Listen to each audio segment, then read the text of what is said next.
It is on home.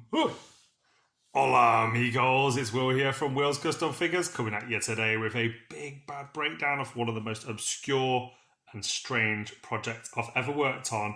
It is a Marvel Legends Paul the Alien figure. So please guys, sit back and relax while I talk you through why and how I made this guy and everything else in between. Hello. And here we go, guys. I've got a nice static camera here, and don't know if you can tell, but I'm actually on top of my Zanussi hob here. It's a very late video, but I wanted to get the lighting from above coming down onto his face. So before I start the paintwork, you can really see the amount of effort that's gone in to making this custom Paul the Alien figure. So just to firstly start by the obvious, whose body, whose physique is this? So for the untrained eye, you may not be sure, but for any Marvel Legends fan, you will recognise this body, the base that I'm using, as Darwin from Marvel Legends. He's come out earlier this year, maybe the end of last year. Really, really nice figure. I absolutely love Darwin, and I had to have him in my collection. I didn't pick him up originally, came with the Bonebreaker wave, but eventually changed my mind because how can you just not love Darwin? I've seen some really, really good ways that people use Darwin, like I think it's Anthony's Customs, I'm sure it's that channel, and he always has a funny way of fitting him in, and I just fell in love with the character, read about him, and I had to have him. So that's speaking about Darwin, and this is obviously not Darwin. So I'm going to start with basically why I was commissioned to work on a Paul the Alien figure, and originally he was going to be a lot taller, and then there was lots of different discussions about extending the limbs and doing it as a sculpture and clay and things. And I thought, no, do you know what? I'm going to challenge myself. I'm pretty sure that I can make this a fully articulated, well, not fully, slightly hindered, of course, because it's a custom, but a movable Paul. So as you can see, I've actually started by removing the original head and then extending the arms down. So to extend the arms down, I completely removed the hands, and as you can see, it looks pretty badass. E.T. Love that pose. And I extended the arms down quite simply by I wrapped several circles of armature wire from, you see where the purple line stops there? I'll come up close just in case you can see a little bit better. The focus is really bad because it's late here, so I do apologise. But you can see where the beige stops and it goes down about 1 centimetre, just to lengthen the arms a little bit so it looks a little bit more alien-ish. In addition to that, I then pushed the hands in, and the hands are glued in position. So then I put clay around it. So essentially the peg on the hands is fixed into an armature wire extension on the arms, if that makes sense. In addition to that, I actually sanded down the shoulders completely here and here, just to make sure that it looked less buff and more alien-like. Of course, an alien's features are always going to be a little bit different to what human beings are. I know Darwin is meant to be an alien, but he looked a little bit too human and buff to me. So he's got the more subtle shoulders here, less definition and less width on them as well. Now, of course, I had to make it pinless. I hate that there's so many great figures like Darwin out there that still have pins. So you can see I've covered all of these up with clay, and thank God for that, because I love doing these little projects and covering up the pins. It's so easy, and it just cheeses me off that Hasbro are still using older moulds and definitely ones with pins in. Now, you can probably see his little pot belly, and I absolutely love this pot belly. I made it a lot bigger originally, and then I had to take a bit of the depth off it.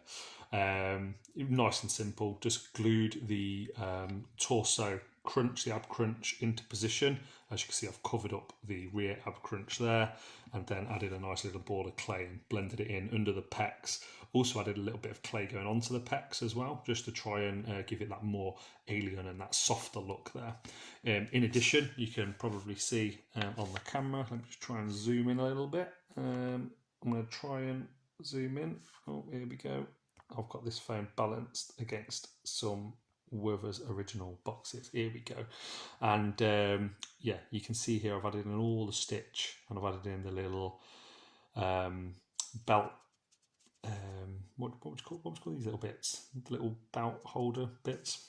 Oh, I'm assuming there's a proper word for them. And yeah, he's got his crotch piece going down there, I've covered up. There was a lot of bits I had to cover up in between here. And then of course you get onto the hands. So the hands just were already quite large and already quite long, but I think Paul versus Darwin, Paul has a lot longer limbs. So I've used Procreate Putty for this, and just so you can have a look at how cool it is, look, you can move this. Unlike this clay, which is super sculpy and fixed in position, great for details, the Procreate Putty still allows that awesome movement that you would want from a set of fingers, and it's what I've used recently for the Dazzler hair, and I've seen Phoenix Force Creations and a lot of other people that have been very kind to give me some top tips on how to customize things like hair and limbs and clothing and stuff. I've then moved on to the pockets of the shorts that he's wearing, and I really love how these look. I think his shorts and the actual figure come down a little bit further, but I did them just above the knee, so you can still twist the knee. I'm not going to bend it too much. Oh, no, I'm not going to, because the person that's commissioned me to work on this wants him standing like this. In addition, here you go, here's some hand sculpted toes. And of course, sorry, I didn't touch on this, I had to slice off one of the fingers. So he only has 3 fingers and 1 thumb, same as he's got the 4 toes. And I actually added on a layer of clay on the bottom, made sure that he stood with that on, cooked it, and then I worked on these toes and the sandals that he's wearing, and I'm really happy with how that's turned out. The reason I did that was because I wanted him to be a little bit taller, but by doing that and adding the layer of clay onto the bottom, rather than sculpting the sandals on top of the foot that was already there, is because I thought if I do that, it's going to make the foot look too thin and too narrow. I wanted it to maintain its heel and the base of the foot and look natural with the toes, but then also have an extra couple of mil of height there as well.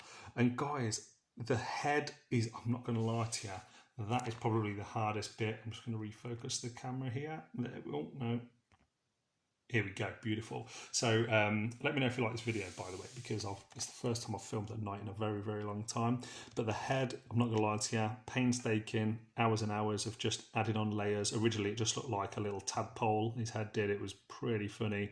And yeah, I've just spent hours and hours and hours of just practicing on the eyes, practicing on the mouth. He's got a little smirk there, little creases on the side of his face. But of course, being an alien, he's not going to have all the normal features. So these big cheekbones that then dip right in. As you can see here, there's a real dip, and I'm really happy with how it's turned out. He's got the little alien nostrils, and I've just pressed tools into the eyes to make that, and it's going to really jump out once I use some gloss paints and varnish on making those eyes pop out. And there you go, guys, there he is. There is my very own work in progress Darwin the Alien, Paul the Alien figure using a Darwin base. Easy for me to say. I really hope you've liked this. I hope it's taught you a thing or two. I'm going to move the camera in a second so you can have another little look from a few angles, but I'm very, very happy with how this has turned out at the moment. I cannot wait to paint it, hence the video this evening, because I'm going to start painting it tonight. Very exciting. Any words from you, Paul? No. Awesome. And here we go from a few different angles. Really, really happy with how this has turned out so far. Very, very excited to get all the paintwork on there. If you've liked this video, please give it a like, comment, subscribe. Let me know in the comment section below if you want to see more like this and what you think of this custom piece. Obviously, it's a work in progress, and I can't wait to show off the fully painted final Marvel Legends Paul figure. So please follow me here on Facebook, follow me on eBay, follow me on Instagram, and of course on YouTube as well. It has been a pleasure. I hope you've enjoyed watching this. So from myself, from the one and only Paul, I'll see you guys on the next one. Adios.